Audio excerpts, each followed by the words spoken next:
All right, everybody. I've had some people ask me on yard tips and what I do to get my yard as green as I have it right now. So today I just want to give you some basics as it pertains to yard work. The first thing you need to understand is what type of grass that you have. There's usually three types of grass that people have. Number one is Bermuda.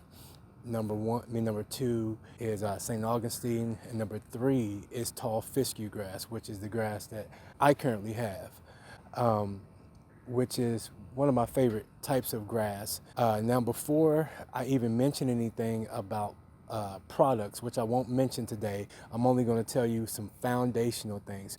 Number one, in order for you to have a healthy yard, if getting your yard green is your number one priority, then you're thinking wrong. Number one, you should be looking to have a healthy yard. And so that starts with getting all the weeds out of your yard. If you have a yard that's full of weeds, what's going to happen is the weeds are going to choke out any grass seeds that you try to germinate in your yard. So you have to remove those first. And I will place a video, or I'm sorry, a picture of what my yard looked like before this when I had weeds in it.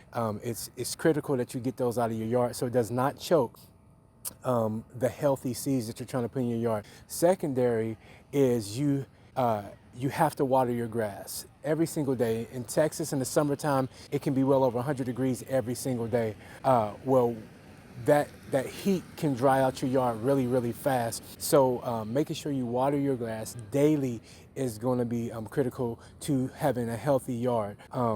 Right now, my yard is about 3.5 inches, 3.5 inches right now, and that's what it takes to maintain a healthy yard in Texas heat. Anything below that is going to burn, it's going to turn dry, and it's just going to look yellowish. So in order for me to maintain a healthy yard in green like this, I have to keep it at a 3 to 4 inch height. Also, that means I have to cut my grass more often. So I cut my grass maybe every 3 to 4 days, which keeps the grass from overpowering my lawn, meaning when I cut it, I don't want to see all the extra grass laying on the lawn. That can actually hurt the grass more than help the grass. But just foundational things like that. Next week, I'll talk about and show some products of what I use.